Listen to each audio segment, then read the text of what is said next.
Hi everyone, it's Rena here, your favorite book, TV, and movie nerd. Today I am embarking on a journey to binge the Grishaverse. Shadow and Bone Season 2 is coming out on March 16th. I love the show, but I am very much a newbie to the Grishaverse. When the first season came out 2 years ago, I was interested in it because a lot of the people I follow on Book Talk and BookTube have talked about how much they loved the books and how excited they were for the show.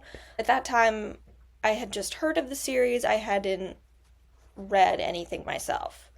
After I watched the first season, I read most of the Six of Crows duology. I read all of Six of Crows, or rather listened to the shitty audiobook.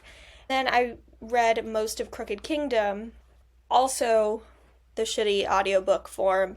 I stopped because the bootleg of the audiobook I was listening to cut off the last couple hours of the book, and I didn't really feel like finding another one or paying for it.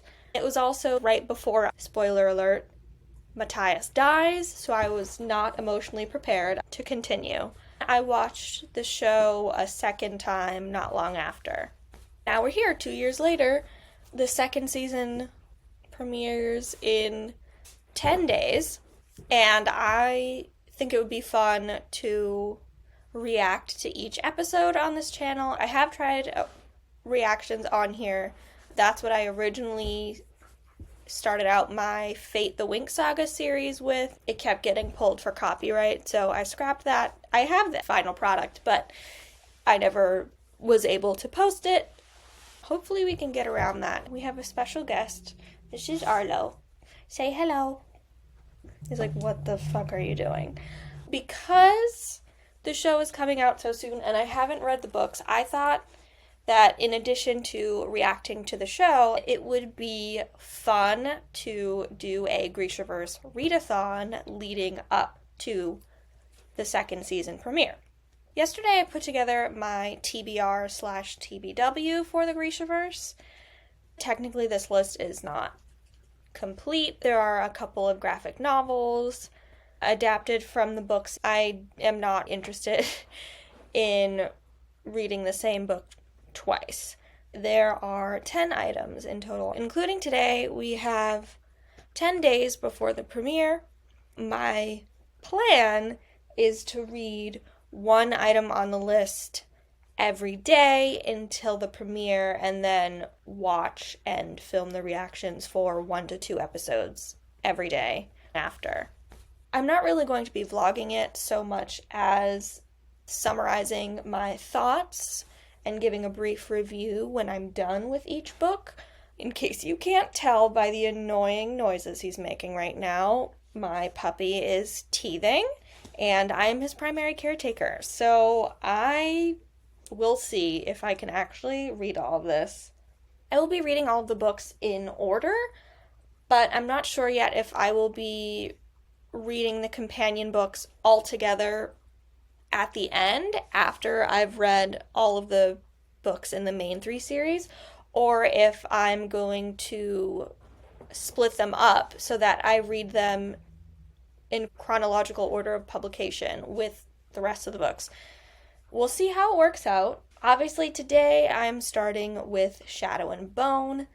I was not able to find a free audiobook that I liked, so I'm going to stick with the ebook, which I found on Libby. I have some other stuff to do tonight, so we'll see how much of Shadow and Bone I actually get through, but I am not opposed to finishing it tomorrow and then starting Siege and Storm tomorrow. I'm sorry. Arlo, my puppy, was investigating my computer charger in a very suspicious manner. He chewed through my phone charger yesterday, so gotta keep an eye on him. Okay, see you later. Hello again, and say hello to Arlo. I am done with Shadow and Bone. It was much shorter than I was expecting, only a little over 300 pages, and I got through it pretty quickly. I think I read it in 4 or 5 hours total. Well, all in all, I give it a 3 out of 5 stars. I liked it, but it didn't wow me. Some of that is to do with Shadow and Bone itself, and some of that is just a side effect of being the first novel in not just a fantasy series, but a fantasy universe. Like a lot of debut novels in fantasy series, it's pretty heavy on the world building, and not as much time is spent on character development, relationship development, or plot. Anytime I'm consuming a piece of fictional media, whether it be a book, movie, show, whatever, I tend to prioritize with relationship development, not just romantic, but also family dynamics, friendships, and rivalries or enemies, as the case may be. Then character development on an individual level, then plot, and then world building at the bottom. All four of those things are key to any story, particularly fictional ones, but that's generally the list of priorities that I have. For the most part, I liked all four of those components in Shadow and Bone. It was definitely heavier on world building than I personally like. Of course, there's going to be more than in later books because you have to know where and when you are and what's happening in the world around you in order to tell the story. I enjoyed how Leigh Bardugo built the world, built the Grishaverse in just this first book. I like Leigh Bardugo's writing style, how she describes things, how she builds the world, and how, when it comes to the world building, at least, not so much with Alina's feelings, she does more showing than telling. The one thing I didn't like about Leigh Bardugo's writing style was the way that she wrote Alina's thoughts. It's in her first-person POV. Everything on the page that's not in quotation marks is Alina's thought process. But then she still has these moments where there will be a line in italics and it'll say, "I thought to myself." And I was like, this entire thing is you thinking to yourself. Why are we doing this? I get why Leigh Bardugo might do it for that longer flashback scene, 2/3 of the way through the book, where she's remembering the day that the Grisha testers came to test her and Mal. But that's not the only time that it happens. This entire novel, except for the prologue and epilogue, is Alina thinking to herself. Alina narrating this in her own mind. That is what first-person POV means. So the whole italics thinking to yourself thing is irritating. Of course she's thinking to herself. This entire thing is her thinking to herself. Like, what? The plot itself, I thought, was pretty solid. I liked the pacing of it. There was a good balance of action-packed moments and daily life and letting us see Alina grow and change and letting us see some of the other characters. I have two main criticisms of the plot. One being that with all of the world building, there wasn't really a ton of time for character or relationship development. I would have loved to see even just a handful of extra scenes with Alina and Genya becoming friends, a few more with David, and a few more flashbacks with Mal. We see a fair amount of character development for Alina, and we get to see it through her own eyes, which is cool, but not really a lot of the other characters get much development, which is kind of a function of first-person POV and having it just be Alina narrating through the entire novel. I did find it interesting because often when you do first-person POV, you find that the narrator is kind of unreliable, but that's not true of Alina, at least so far. I also like Alina as a character. She's an individual, she's a badass. She feels like a real person. I keep comparing her to Katniss Everdeen in the Hunger Games. They kind of have a similar vibe in that they're these teenage girls who are suddenly chosen. They didn't want to be chosen and are thrust into this crazy world that is both aesthetically beautiful and morally ugly at the same time. There's a lot of talk about how fancy the little palace and the grand palace are and how shitty everybody else in Ravka has it. She's definitely more insecure, especially when it comes to both friendships and romantic entanglements. But she knows herself. She feels like an actual teenage girl, just kind of thrown in the middle of all of this, which I appreciate. But yeah, she gives me that vibe. My second problem with the plot is the romantic subplot, I guess you would call it. For a book that's supposed to be about this teenage girl trying to survive her new reality, there's really a lot of romance going on. From the outset, I kind of expected more of a Hunger Games vibe, where the romance is barely there because Katniss is in survival mode. At least 40% of it was romance, which I was not expecting. If I wanted to read a romance novel, I would just read a romance novel. And if I wanted to read a fantasy romance, I would pick up a fantasy romance. I wouldn't pick up the coming of age adventure fantasy novel.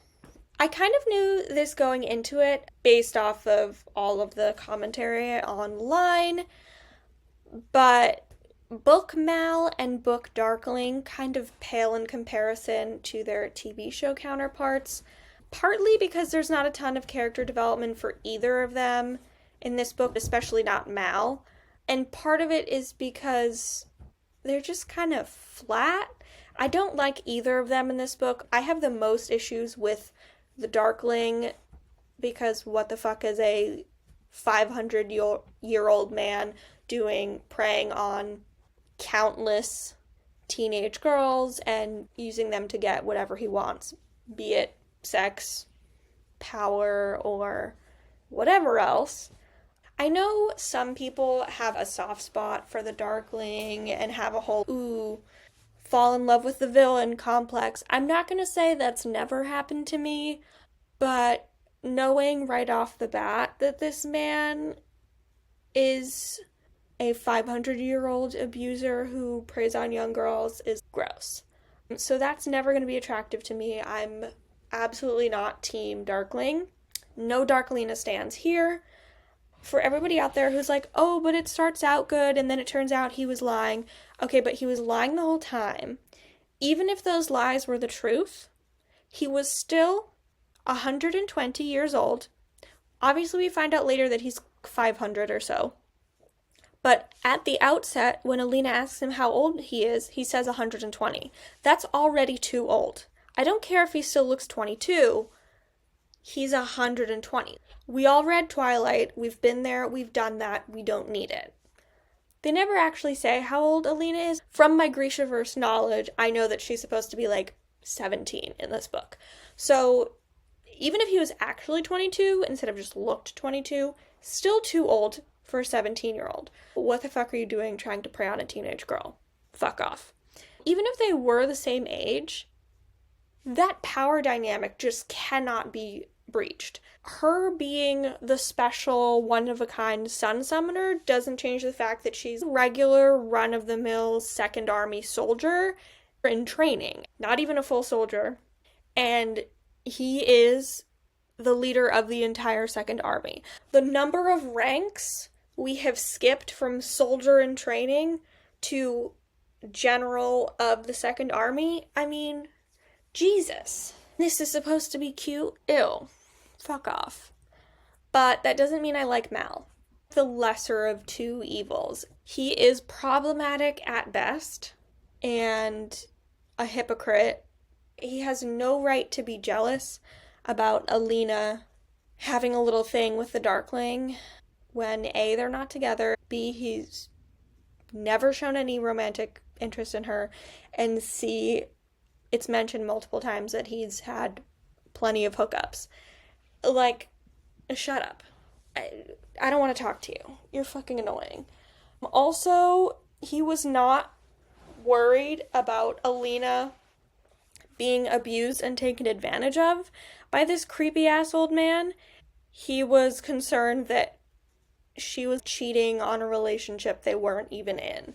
Fuck that. In conclusion, Book Mal and Book Darkling are meh.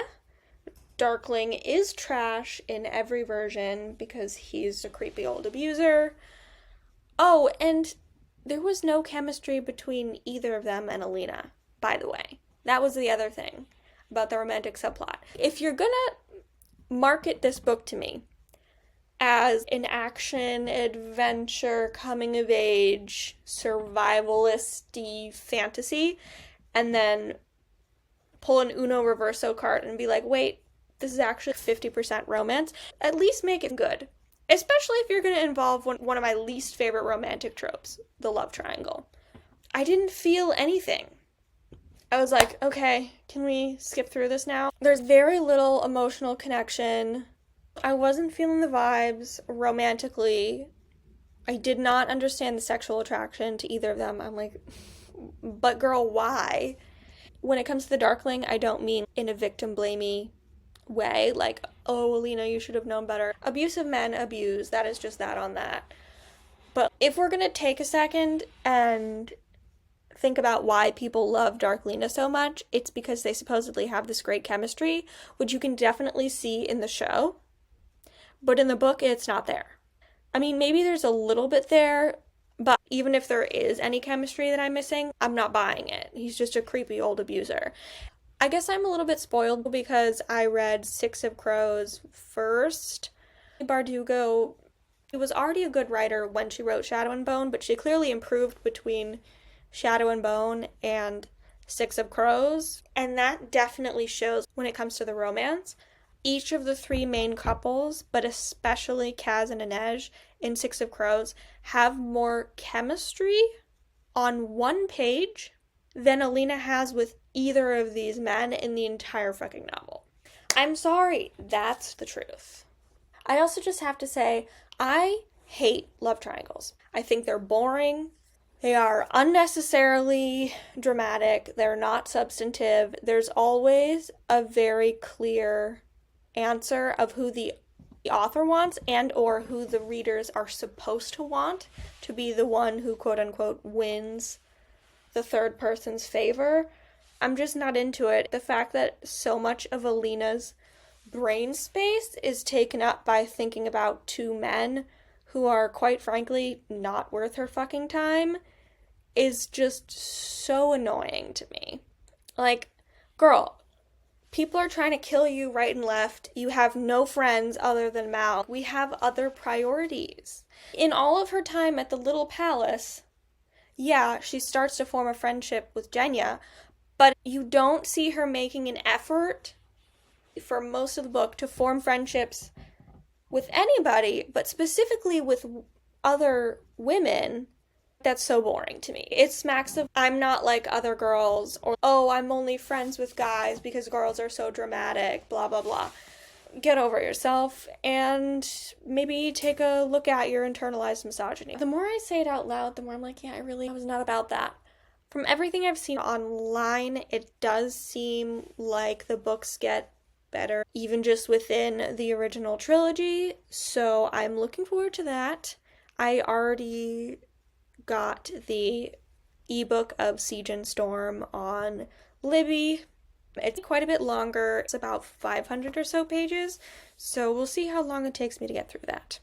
Anyways, that's all for now. Hello, me again. I finished Siege and Storm about an hour ago. Even though it was 400 something pages, it took me about the same amount of time to read as Shadow and Bone did. I'm going to give it a 3 out of 5 stars. It definitely was better than Shadow and Bone. However, there were more things in it that I disliked, so those two extremes averaged out. So I will start with the things that I liked about it. There was more going on in the plot, which I appreciated. Leigh Bardugo does not waste time. Her pacing is pretty on point. There's no wasted space. I liked Alina's character development. Did I like everything she did, said, and thought? No, but you're not supposed to. I found the journey interesting and enjoyable for the most part. There were some parts where I was like, girl, no. But that in and of itself is a sign of good character development for me. I liked that we saw more of David. I liked that we saw more of Genya and her conflicting loyalties. I liked seeing a bit more of Zoya. I liked that this book loses the pretense that the Darkling could maybe be a good person, could be a good significant other for Alina. Thank God. Well, I liked the scene at the end with Genya and David after Genya has been tortured by the Darkling and his evil shadow creepy things. In the whole first book and the first part of the second book, Genya has a massive crush on David and she thinks that he doesn't pay her any attention. Actually, he's just autistic, but they don't explicitly say that. But it turns out he did notice her after all, and it was just so sweet at the end. I was like, oh, my babies. So I definitely get the David and Genya hype, both as individual characters and as a duo, romantic, platonic. I don't care. I just want more. I loved all the stuff on Nikolai's ship. I loved the crew. It was definitely a fun time seeing all the ship antics. I already knew that Sturmhond was Nikolai for most things. I don't really care if I'm spoiled or not. If I like something, I'm going to read it anyway. It just means I don't have the same reaction as people who don't know anything about it, but it was still fun. I liked Tamar and Tolia. I'm not sure if it's Tamar or Tamar. We love the twins up until the end when I start to question their sanity, but up until that point I liked them. But I love the Jesper reference. Oh my god. I mean, I'd heard rumors on TikTok that in one of the books in the original trilogy, Jesper is mentioned, because this is about 2 years before what happens in Six of Crows, and Jesper has nothing else to do with the Shadow and Bone storyline. We don't get to know him or anything, but he is there. I would be curious to know if Leigh Bardugo had already planned out the Six of Crows duology and put in an Easter egg just for fun, or if she did that randomly and then when she went to do Six of Crows was like, oh, we'll just take this random side character. If anybody knows the answer to my questions, let me know. But I squealed internally. I was like, oh my god, it's happening. It's Jesper. I loved that it was in Novya Zem before he left for Keter. And it was really cool to also see firsthand some of the other places in the Grishaverse. The first book is just all in Ravka, which is interesting, but I would rather see all the different parts of the universe for myself, which you do through Alina's eyes. Speaking of her POV, I also liked that the italicized thoughts that were in Shadow and Bone were cut down in Siege and Storm. And I was like, finally, we remembered that this entire book is Alina's POV, therefore it's all her thoughts. I loved seeing Alina step into her power, embrace the darkness that the Darkling gave her, embrace how much power she has with 2 amplifiers, and try to do the best she can with it. Kind of a running theme with Alina through these first 2 books is that she's not perfect, but she's a good person, and she tries as best she can to follow her moral compass, even in situations where she doesn't have many choices. I liked seeing her embrace her flaws and embrace the darkness and embrace how scary it can be to have that much power and how all-consuming it can be to have that much power, and see her wrestle with that and still try to be herself and a good person and help as many people as she can. Because I often find, especially in YA, fantasy, sci-fi, etc., there's often too much black and white when it comes to good and evil, light and dark, and it's not that simple in real life or even in the fictional worlds that are created within a book. It makes for a more interesting story to have the protagonist wrestle with both the light and the darkness. It's kind of like if being an anti-hero was a theme running throughout the book as opposed to just one character.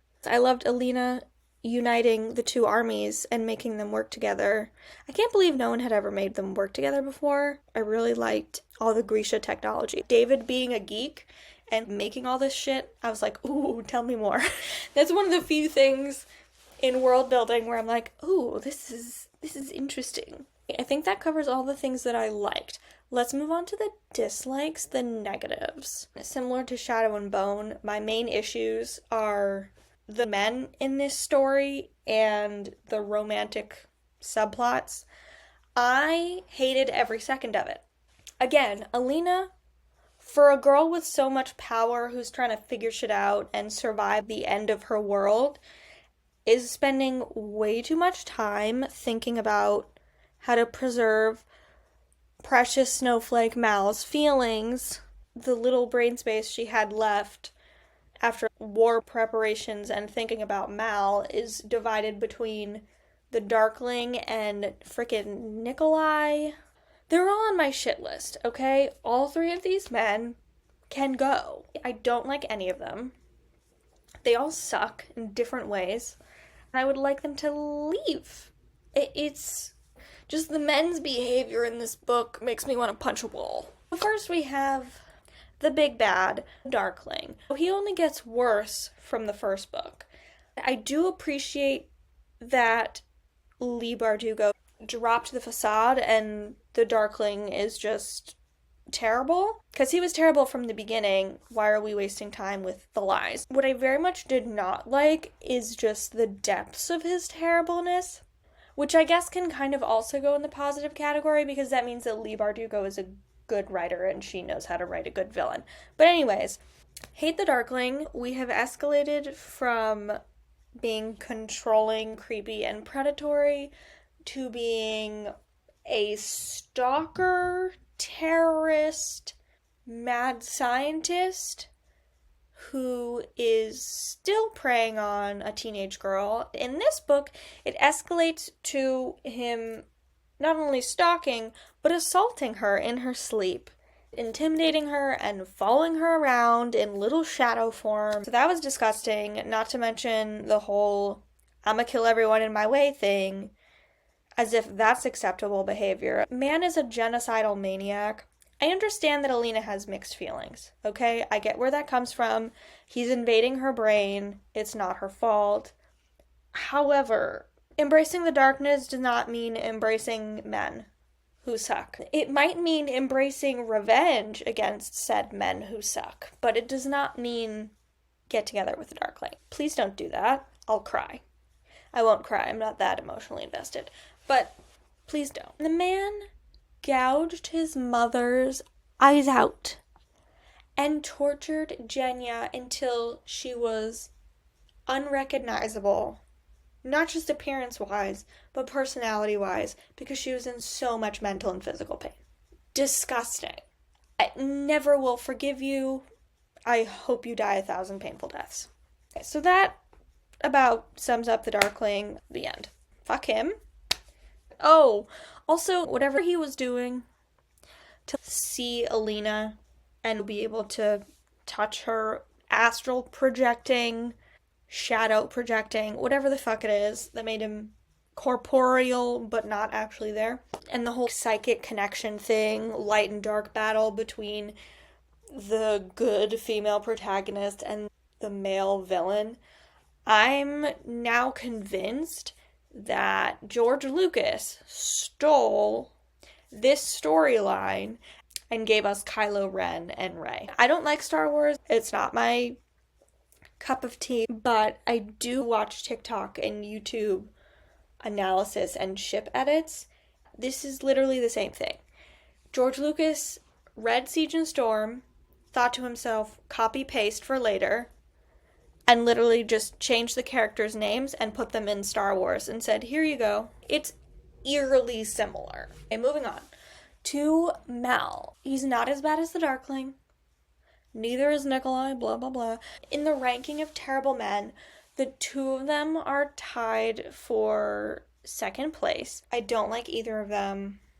Thanks, Nikolai, for giving me another man to be annoyed by. Everything I didn't like about Mal in the first book got 10 times worse. The entire book, he's toying with Alina's feelings, and they're in this weird situationship. They're not together, but they're not together. And it's a whole fucking mind game. It gets kind of murky, not just with him being a general dick, but also he hooks up with Zoya towards the end of the book. This is kind of cheating, maybe? I don't know, but either way, I don't like it. At the very least, Alina is supposed to be your best friend, if not also your girlfriend. And the minute you're on a break or broken up or on the outs, whatever the fuck it was, you decide to hook up with one of her rivals who hates her guts and wants her to die. I'm so tired. Other than that, he gets more controlling, he gets more jealous, he gets angrier and angrier. He doesn't tell Alina how he's feeling ever. He blames all of his problems on her, even though she's just doing the best that she can for both of them and her people and the entire country.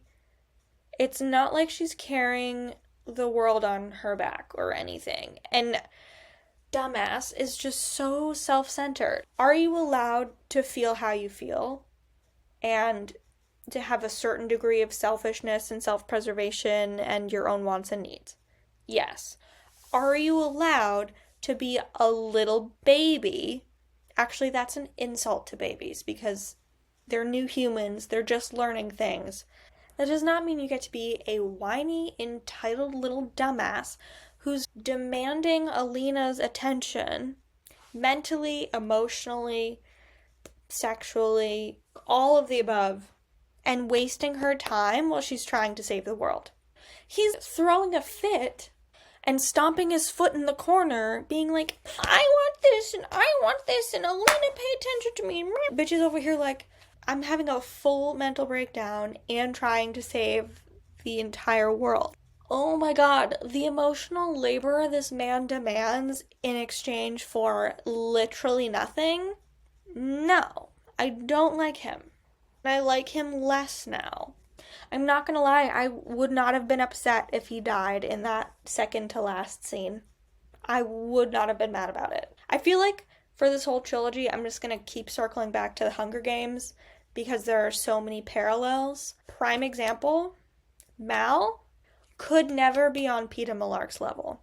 While Katniss is saving the world, Peeta is right next to her, being supportive. They have bumps in the road, but they have a good relationship as friends and then later romantic. And Mal could never. He could never. Everything is about him all the time, as if Alina hasn't gone through not just the same shit as him during their childhood, but worse because she made herself sick by suppressing her powers so she wouldn't be separated from him. Her entire life, up until she found out she was Grisha, essentially revolved around Mal like he was the fucking son, and he did not treat her the same way. Even now that we know that she's the literal sun in human form, she's still revolving around Mal. Planets revolve around the sun, not the other way around. Are we about to fight the whole Copernicus, Galileo fight over what circles what? Come on. She's the literal sun. The least you can do is shut the fuck up and not make her life harder. And that's all he does, is make her life harder. He doesn't even do his job at the end when he leaves her unprotected. You're supposed to be captain of her personal guard now. I'm sorry, where were you? Oh, you were mad at her, so you decided to get drunk off your ass and go fight some dude in a barn. Not to mention, he clearly still hates Grisha and is afraid of Alina and her powers. If you are afraid of a woman's power, you don't get to be in a relationship with her of any kind. please leave. He is so insecure about his masculinity, going around fighting Grisha and almost killing them in underground bare knuckle fights just to prove to himself and everybody around him that he is man enough to fight somebody using their powers against him, and almost kills himself in the process.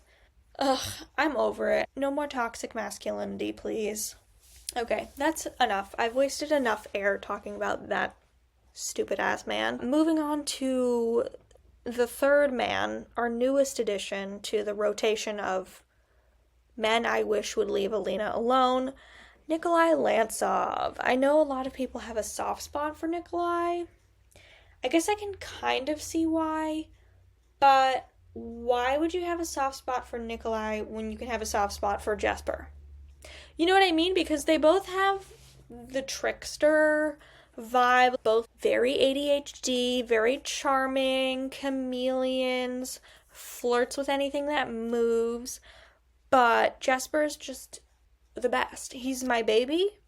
He's the love of my life. Nikolai is just an entitled little prick, and I don't like him. At the beginning, when he was just a privateer on the seas, I didn't like him when we were first introduced, because he was in the Darkling's pocket and just generally being an asshat. Then I liked him for a good few chapters when it turned out that the entire thing was a plot to mutiny and sink the Darkling's ship. Any punches at the Darkling I appreciate. It's a fun time for me. Then I hated him again when he decided it was appropriate to kidnap Alina. Then he got better for a second with how he was behaving, and then the whole identity change reveal that Sturmhond, the privateer, pirate, whatever, actually baby Prince Nikolai. I was like, okay, really? Do we need any more entitled royalty on the scene? No, thank you.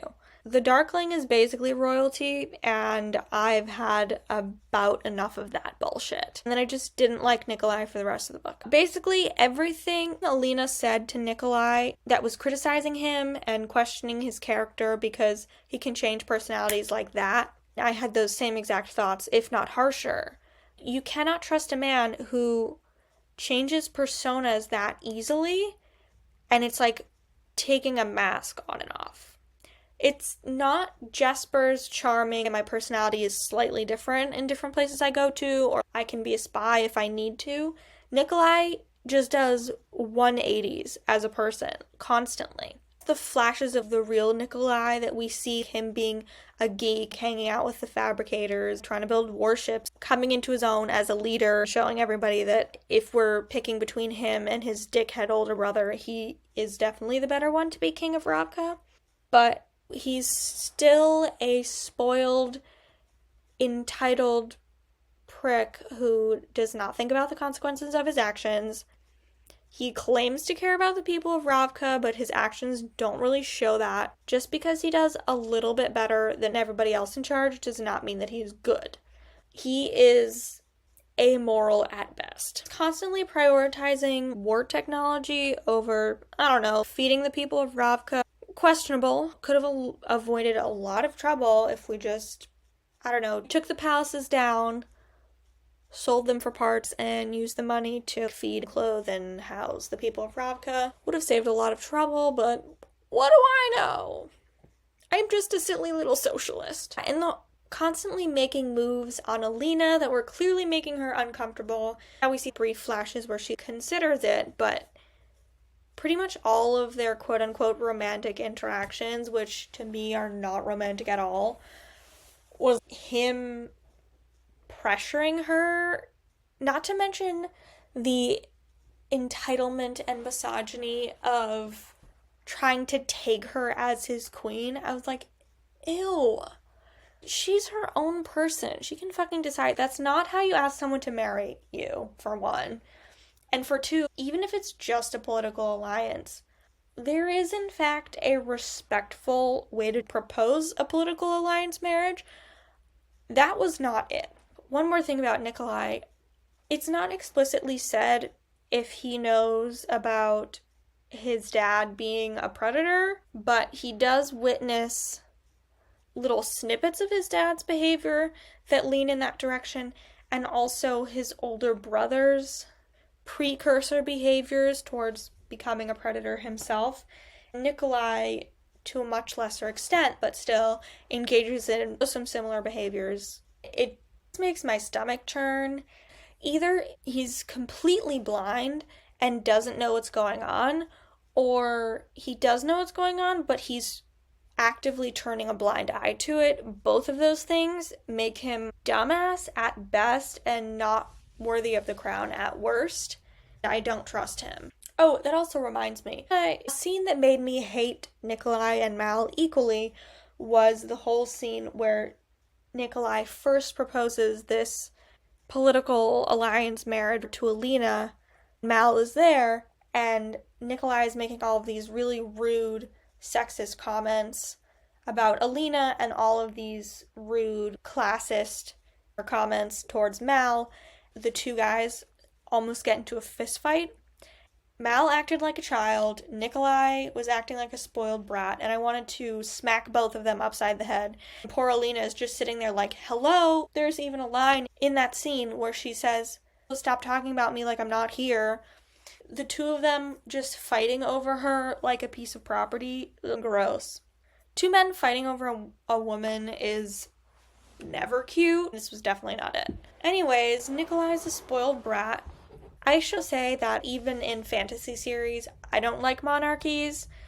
I would love it if I could someday find a fantasy series where the protagonists tear down the monarchy entirely and become some form of elected government instead of replacing the tyrannical or incompetent monarch with our great protagonist as the good monarch, which is not a thing.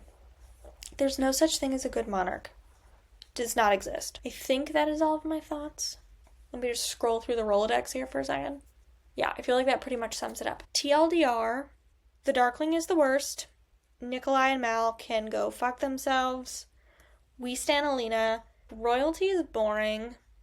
And Ravka is fucked. That's basically it. With that, I will be moving on to the last book in the trilogy, Ruin and Rising, which I will also be reading in ebook form on Libby. I believe it is the longest book in the trilogy, so we'll see how long it takes me to get through it. Bye for now. Hello again. I've been really busy the past couple days, so the read a book a day thing didn't quite go as planned. I finally had some time to read today, so I read Ruin and Rising pretty much in one sitting. It took maybe 4 hours. It's a little over 400 pages, so I was wrong. It's not the longest book. Siege and Storm is the longest book in the trilogy. All in all, I give Ruin and Rising 4 out of 5 stars. It was by far my favorite book out of the trilogy. I know that the ending is controversial among fans. We'll get to that in a bit. With this last book, there's not a ton I have to say that's different from the first two books, so I'll try to keep it short. Just like in the first two books, I really like Leigh Bardugo's pacing and how tight the plot is. There's no wasted space. We get everything we need to get out of it. The amount of character and relationship development in any series, unless you're not a very good writer, tends to increase with each book in a series. And that's definitely true here. There's definitely more character and relationship development in Siege and Storm.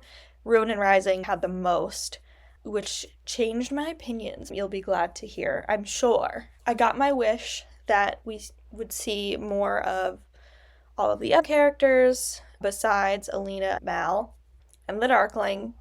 So fuck that guy. I really liked all of the scenes with the other Grisha, especially Genya, David, and Zoya, which turns out to be very fitting since they end up leading the Second Army together by the end of the book. Arlo has joined us In terms of character development, this book fleshed out more of the side characters. It would have been better in terms of both plot and character development if we didn't have so many people in Alina's group. There were a couple of people that I was like, you don't really need to be here. I get why that they're there for practical purposes in the plot, particularly towards the end with the final showdown with the Darkling, but them being there didn't really add much else and took away time that could have been given to other characters and relationships. Alina's self-discovery definitely ratchets up even higher than it was in Siege and Storm, and that was interesting to watch. Meanwhile, the Darkling did the exact opposite and just got even worse and even creepier. Some of those scenes, especially with the shadow projecting communication thing that he and Alina were doing, oh, they sent chills up my spine. They made my skin crawl. They made me want to reach into the book and throttle the man. Let's just say I was happy when he was dead. Alina was very kind and respectful when dealing with his burial. And I hope that I would be that kind of person, but I don't know that I would. I know for a lot of fans, this book is pretty big, Darkling-wise, because we finally learn what his name is. We do not learn what his last name is. In the show, they either invented the name Kerrigan, or it was a detail Leigh Bardugo had kept to herself until the show was made. Since his mother doesn't remember his dad's name, he clearly doesn't have his dad's last name, so the most likely answer would be that his last name is Morozova, but clearly Bagra didn't carry that around with her as an adult, because that would have put a target on her back. So we just get his first name, Alexander, which, cute, whatever. Do I really care? No. Do I really care about the name reveal? Not really. His name, to me, does not matter. I know people are like, oh, it's his final act of trust to Alina. Maybe that's true, but I don't care because it was still a manipulation tactic. Not all villains deserve to have their names remembered. What's more important is remembering the victims, the people who he murdered and maimed, including his own mother. In other news, as much as I might have said that Zoya can F off in the previous two books, I did kind of love her immediately, even with her faults. She reminds me a lot of me, except for the whole petty revenge, sleeping with other people's boyfriends, wanting to kill other women. That's not a very women support women take, and I disapprove, but she gets better in Ruin and Rising.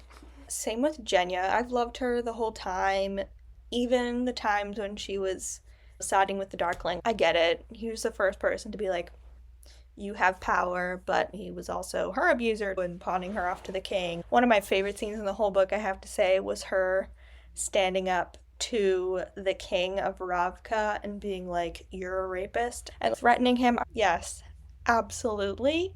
We are going to murder this man. Her whole poisoning thing, I'm so sorry you had to do that, but what a bad bitch. I loved that for her. Tamara and Tolia, they have a special place in my heart, but their blind faith weirds me out.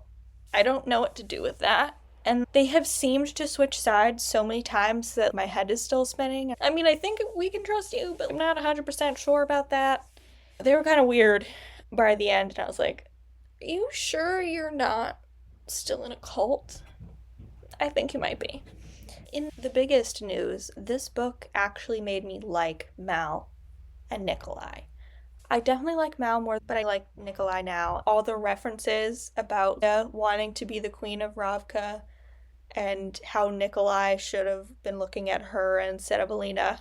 You really just love the Easter eggs for your future series, don't you? Well, we're gonna get that soon enough.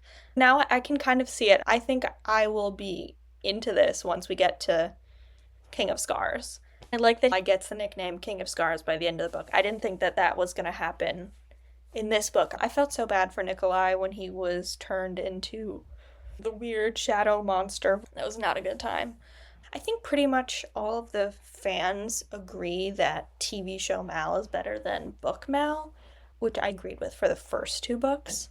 By the end of the third book, TV show Mal is still better, but they're much, much closer.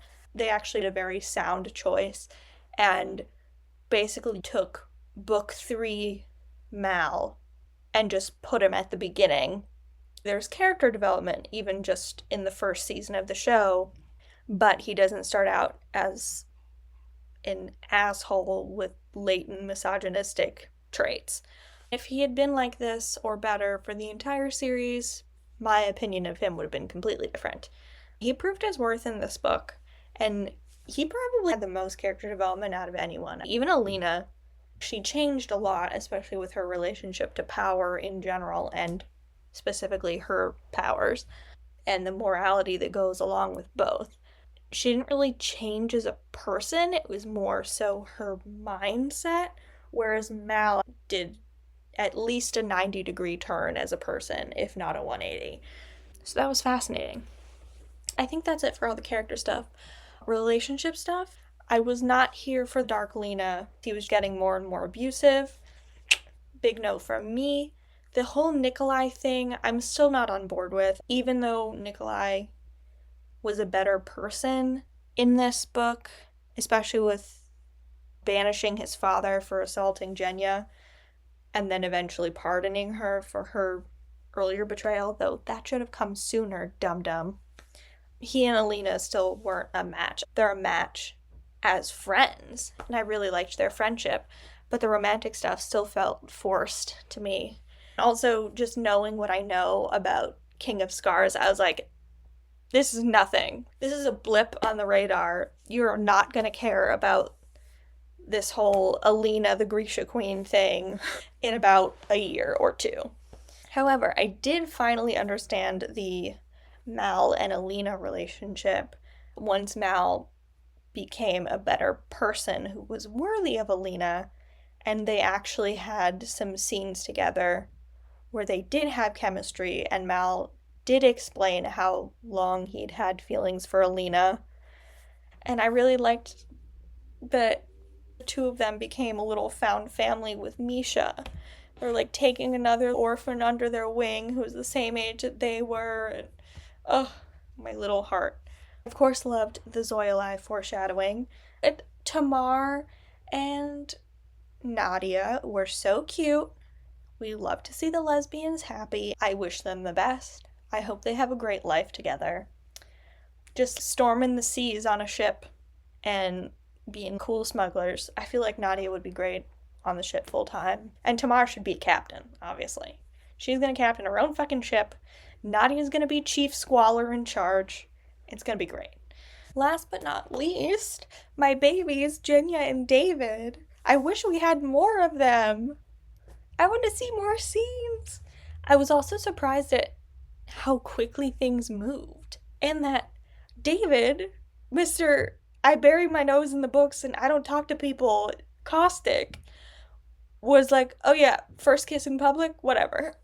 Who are you and what have you done to David? They were so cute. We know by the end of this book that David had returned Genya's feelings the entire time that she had been interested in him.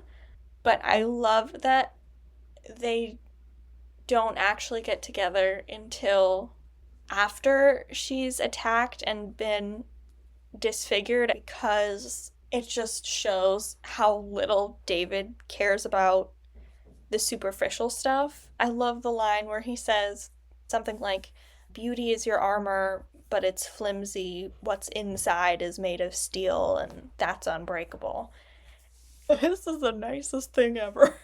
I love the idea that David thought that she was always beautiful no matter what, and it wasn't because of what she looked like.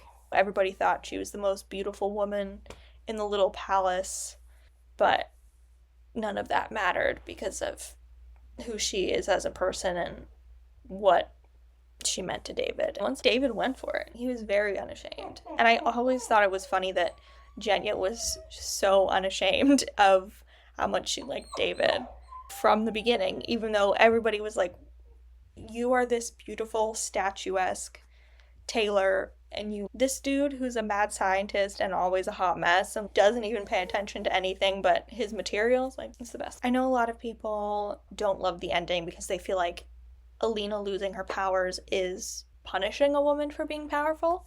I totally get that, and I don't necessarily disagree. As much as Alina learned to love her power, she also didn't want it to change her as much as it did, and as much as she missed her power, she was happy to go back to a normal civilian life because she was uncomfortable throughout the entire series. The praise and adoration that everyone was giving her, and that she was being worshipped as a living saint. I would have been happy with a couple different scenarios, but I really liked the ending. I saw it more as a full circle moment. Everything from Mal being the amplifier all along, to Alina no longer being Grisha, mirroring the fact that she didn't know she was Grisha, going back to where she was from to find the amplifier, going back to where she was raised with Mal to make it better. And all of this takes place within 1 year. It's interesting thinking about that along with the idea of New Year and renewal. It's got a bit of a Jewish theme there about renewal for Rosh Hashanah. Maybe Leigh Bardugo subconsciously was thinking about that when she wrote the ending. I really loved that Mal and Alina returned to Karamzin and became a family for real with Misha. And of course, I love that David, Zoya, and Genya lead the Second Army together, and they come and visit Karamzin every year. And I love how they change the Grisha testing and how the Second Army works and all of it. It was good. Definitely my favorite out of the 3 books. That's pretty much it. That's the end of the Shadow and Bone trilogy. My original plan was to review all of the books in one video, but clearly that's not going to happen. This video is pretty long. We're going to stop here for right now, and I will see you in part 2 for the Six of Crows duology. Bye!